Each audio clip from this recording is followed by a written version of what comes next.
আসসালামু আলাইকুম রহমতুল্লাহি বারাকাতুহু।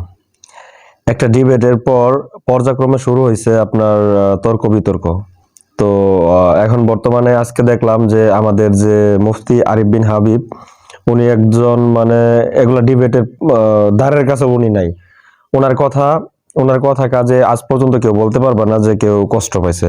উনি নিজেও এখন খেপে গেছে যে এই যে ব্রাদার রাহুল যা শুরু করছে, তার জবাব যদি না দেওয়া হয় তাহলে মানে ওই যে একটা কথা আছে না যে কুত্তার লেজ কখনো সোজা হয় না।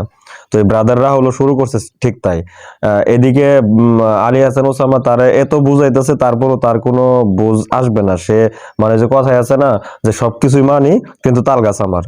তো ওই রকম তাল গাছ নিজের মনে কইরা সে এমন একটা ভাব ধরতেছে যে সে একদম বিশাল কিছু, আর কেউ কিছু না।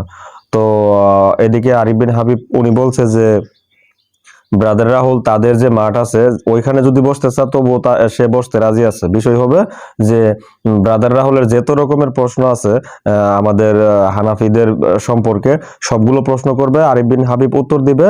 আর আরিফ বিন হাবিব প্রশ্ন করবে আর এদিকে ব্রাদার রাহুল অ্যান্সার দিবে। তো এই কথাটা আরিফ বিন হাবিব উনি ব্রাদার রাহুলের প্রত্যেকটা পোস্টের মধ্যেই কমেন্টে 10-12টা করে কমেন্ট করছে, যে আমি আপনাদের স্ক্রিনে একটু দিয়ে দিছি ছোট করে, আপনারা দেখে নিয়েন। আর এই এই যদি ব্রাদার রাহুলের এতই হ্যাডাম থাকতো, এতই বুকের পাটা থাকতো, তাহলে তো সে কমেন্ট গুলো অবশ্যই দেখছে। তাহলে তার একটা হইলেও অ্যান্সার দেওয়া উচিত ছিল কমেন্টের মধ্যে, যে বলে আচ্ছা ঠিক আছে আমি বসবো আপনাদের সাথে।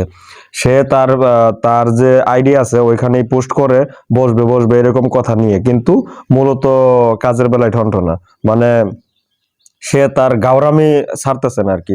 আবার ওইদিকে মুজাফফর বিন মহসিন আর আখতারুজ্জামান এই দুজনের সাথে বসতে চাইছিল আলী হাসান ওসামা, রেজাউল করিম আবরার, তাদেরকেও চেঞ্জ করে দিছে। তাদের চেঞ্জ করে দেওয়ার কারণ হইতাছে যে তারা বসলে তো মানে দুই একটা কথাতে একদম মনে করেন যে খুইলা নিব, মানে যাই হোক, আস্তাগফিরুল্লাহ, আল্লাহ মাফ করুক।